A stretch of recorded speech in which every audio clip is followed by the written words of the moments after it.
Welcome back to another episode, all you game changers and people that up to stuff. This is the Maturity Project, and I'm host, Chad Everett Broshears. And in today's episode, we're going to talk about the diamond, the preciousness, the value that you are, that everybody seems to want to find in somebody else, and how little we seem to put into the effort of making it in ourselves. Man. You know, it's how we do anything, it's how we do everything. We go through life and we say, I value what that person has. I like the fact they have the big house, the money, they've got the big family, whatever. It's just the thing that you set your eyes on. You say, you know what, I like that this person has that thing. And I really, you know what, it'd be great if I had it. Or if I met somebody that did. It's so damn common. People are waiting to find the right person, but they're not willing to put the work in to be that person themselves. Now, here's one of the reasons why I say that that's the case. It's the verdict on it, right? It's not that people won't do the work. They just don't know they can. It's this area. It's like it's a shelved area of our abilities to develop. It's this, oh, you know what? When I find that person, maybe it'll rub off on me. Whatever. It's fascinating to me, but at the same time, I'm not gonna chastise people because they don't know they can do this. But god damn it, man. It's like people are waiting to live for somebody else to show up so they can finally start living. Why? And again, I get it. I say why, and it's like the very first instantaneous knee-jerk reaction is, why do that to yourself? But that's speaking from, I know you can develop it. And I'm sure now that, for everybody that just heard that, you can develop those skills, those traits, those values, those accomplishments, those assets. You can develop all of that, but you didn't realize it. You realize the areas that you can and that you have because you had school tell you if you do this, then you get to be this kind of position when you get out of here. You can be this kind of professional. You'll make this kind of money, and you'll get this kind of respect because you accomplish something that only so many people in the population have done, right? Because if you become an attorney, you know that the total amount of the population who become attorneys, and where they score on the intellectual capacities and their scales, right? Their IQ tests. Same thing for doctors and these different categories and things. But you can develop everything. You can develop in every single area. If somebody's funny, you know what happens whenever you start looking at what people think is funny? Especially when you start looking at how you perceive funny. And then you create your own version. There are so many different types of comedians out there. And people that just do some of the strangest shit, but they know how to own it. And they're charismatic and they just got it, man.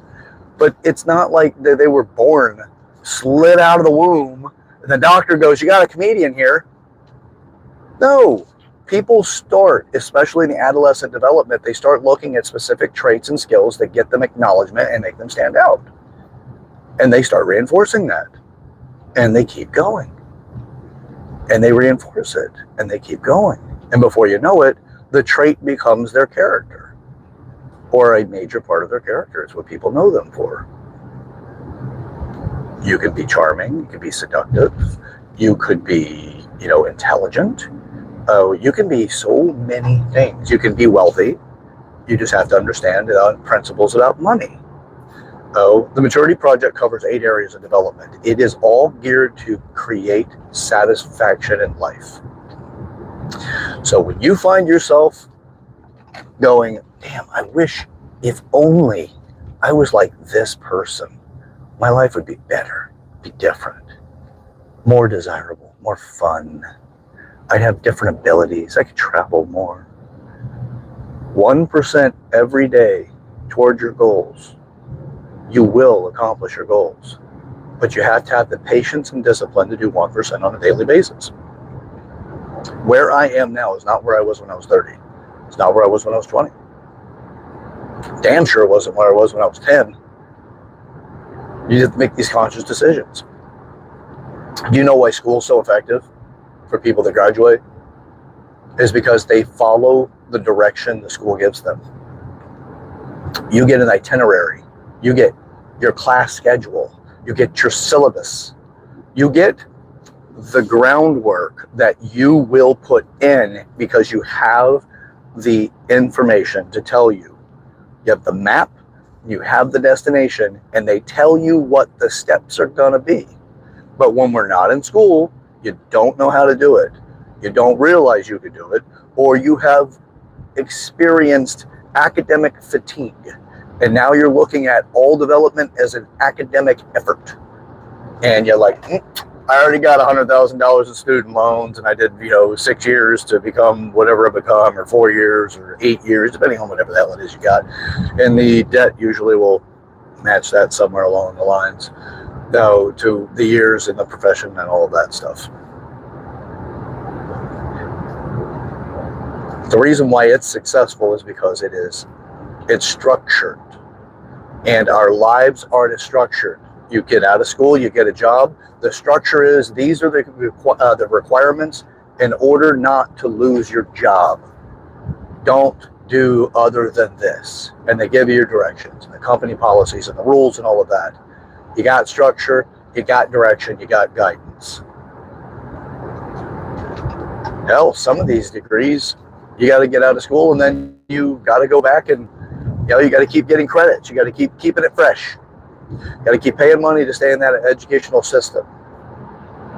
But we don't do it in our personal life. Why? Again, it's kind of rhetorical. I've given the answer already. You didn't know you could. So as you sit back and you go, man, I wish I was like that person. Why aren't you? You've got the outline already.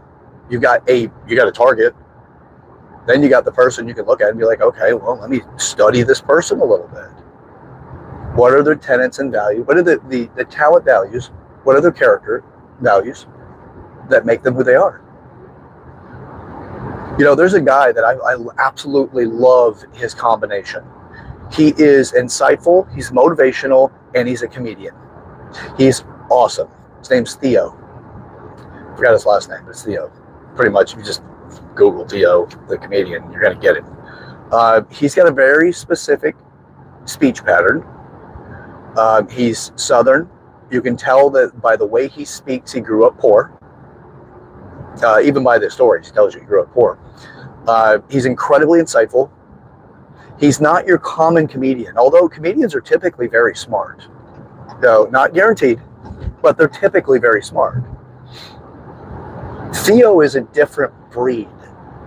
So if somebody were to tell him that you cannot be funny and you cannot be motivational, inspirational, and intelligent all at the same time, he may not have pursued that as his option. If somebody else would have came along and told him no. Einstein is rumored, I don't know if this is true or not, but Einstein is rumored to have said that if you measured intelligence by the ability to climb a tree, a fish would forever believe it's stupid.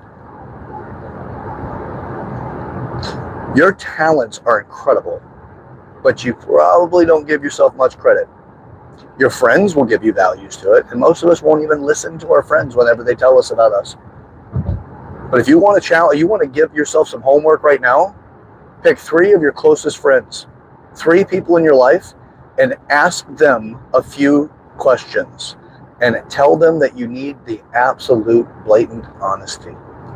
You need to know from their eyes exactly who you are to them. What can you be depended on? So what can they depend on you for? And are you dependable? Scale of 1 to 10, 1 to 100, whatever it is you want, 1 being no, and the top number, whatever it is you go with, being 10 or 100, whatever. That means, if you get 100, then yes, 100%, no matter what, guaranteed you're dependable. 10, no matter what, guaranteed you're dependable, whichever way you want to go about it. What can you be, what do they know you won't do?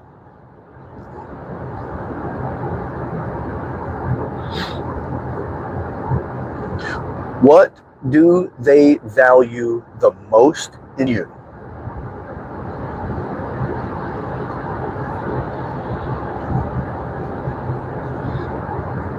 And what do they see your future becoming? And that's it. Just tell them you need the most and the greatest insight that they can offer, and do not contaminate it further. You need their honesty. You just need them to tell you. 3 people that are closest to you, ask those questions. What can you be dependent on for? What are these? What do they acknowledge about you? You just play it back, get the questions. I pulled them right out of the hat there. And what do they see your future look like? As detailed as possible. Use that. You're going to find out you have skill sets, traits, and values that are the same value to a fish in water, especially the value of that fish. Like, by the way, a fish in water does not understand that it's in water. It would only understand it's in water when it's removed and it needs to get back, because it's so common, so they're submersed in it directly and legitimate and literally submersed in it. But as soon as they're removed from it, they can recognize what it is. Well, this exercise can help you understand what it is about you that you don't really recognize about yourself. Because I'll promise you this, when you admire somebody else's skills and values and all the rest of that stuff, you are almost certainly omitting and denying yourself your values. So we sit around and we go, you know what, it'd be nice when maybe one day or whatever, you just say whatever the hell it is you say to yourself. Maybe one day it'll be really nice if I get to that point. If I could just, if I had enough money, or if I was funny enough, or whatever. Like, you got the thing you tell yourself. Well, what are you denying yourself? And then, why don't you just go ahead and get those skills? Why don't you go ahead and develop the other traits? Become that. So, whatever you're looking for in your partner, start developing it in yourself. If you're waiting for somebody to come save you, I promise you're going to create a very dysfunctional relationship over time. You will not thrive in that relationship if you're waiting for somebody to save you.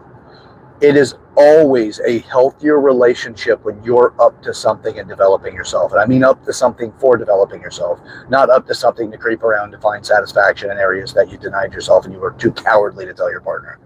Not that. No, I mean up to something because you're up to something in life. You are doing stuff. That feels great because you can sit there and talk to your partner about what you're up to. And by God, man, when you got 2 people that are up to something, whew, that's sweeter than yoo-hoo, baby. That's something else. So, yeah. Whatever you're admiring in others, why don't you go ahead and get it yourself? If it's family legacy money and your family doesn't have it, you guess who it's up to? I wouldn't say the Powerball. I'd say you need to figure out what version of business you're going to be in that's going to generate the kind of money that would create legacy money, legacy wealth. And if you sit back and you make excuses for the reason why you don't have it, excuses don't get results. Work on it. 8 areas of maturity. I promise you, you start developing in each one of those areas, you will have a life better fulfilled. Guarantee it. Guarantee it. You will have a better life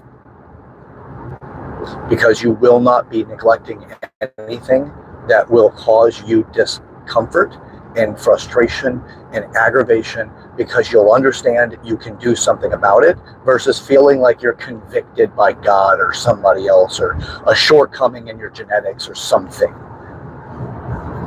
I mean, I'll tell the story about Bubba Gump until I'm blue in the face. The man was not very smart. I'm not taking anything away from him. As far as I'm concerned, he's an incredibly good human being. But he's not very smart. But he is a multimillionaire in one of the toughest industries out there. The restaurants. Restaurants and gyms have the highest fail rates. Highest of all industry. Highest fail rates. Now, there's other ones that are incredibly tough, but their fail rates based off of statistics, their fail rates based off of statistics are not the same. So look into it, okay? But in the meantime, I can tell you right now, you can create so freaking much. You just have to say, okay, I'm not making excuses anymore. 1% every day. You know what 1% is? I bought a book. 1% the next day, I opened the book and I got through the table of content. 1% the next day, started reading the introduction. 1% the next day, finished reading the introduction. 1% the next day, started chapter 1. Keep going. You will develop it. I mean, what else are you going to do? Because I'll tell you right now, it takes just as much. You got to pick your pain, right? It's going to, no matter what you do, it's going to suck. Right? If you don't bust your ass to make more money, being broke sucks. Busting your ass to make more money sucks. Making more money, yeah, it's great. But yeah, it also kind of sucks. Because, yeah, you changed your understanding of money. Then you got to work, make some more. But what sucks about it is different as you get further down the pipeline. Because earlier on, what sucks is being broke and not being able to pay your bills. Later on, what sucks is being so busy, you don't really know where your free time is going to be. And then here's one that sucks, is that you don't want free time anymore. And when it shows up, you don't know how to deal with it. And that sucks. And then what sucks later on is whenever it's time to retire. Or you know what else sucks? When you sell your company and you make a bunch of money, but you can't do what you're good at anymore. And that sucks. And then you learn something else that you can go after. And then it sucks to learn a new industry. And then it sucks to get good at it. And then it sucks to get it. And then it sucks to have to sell that business too and make a bunch more money. And what else sucks is when you got a bunch of money and how people treat you. So pick what sucks and then fucking work on it. If you don't think you're charming enough, start learning how to be charming. If you don't think you're in the right kind of shape you want to be in, guess what tomorrow is? 1% better in the shape of your body. You start changing a little bit for your nutrition. You start changing a little bit of the behaviors, going to the gym. You start changing the decision making so you don't play around with those Oreos or whatever other sweets there, whatever it is that sabotages you. Or you don't, go and you drink one less beer or a mixed drink, whatever it is. Just pick it, man. Anyway, all right. That's what I got for us today. That's it. Chad Brochures, I'm your host. I'll catch you guys on the flip side. This is the Maturity Project. Share this video with people in your life you want to share it with. Start a conversation of meaning. Make it mean something. All right. Yeah. Look, we got a world that is waiting on us. But the reality is you got to work on your world. 8 areas of maturity, you will have more satisfaction in your life. You will have more fulfillment. Just start working on it. Okay. If you're not sure or familiar with what those 8 areas are, send me over an email. It'd be nice to understand what you want to get started on, what you're up to, that kind of thing. And the email, not necessary. I'll send it back regardless. But it is yourmaturityproject@gmail.com. That's YOUR maturityproject@gmail.com. I'll shoot it back over to you. Okay. All right. Till next time, let's get up to it. Don't forget, share this video with the people in your life you want to break the ice with, start a meaningful conversation. Like the video to help me out with that in the algorithm. And if you haven't already, subscribe or encourage other people to subscribe. It's everybody that gets into this conversation creates more opportunities for us all to grow. Till next time, let's get to it. It's a Maturity Project. See ya.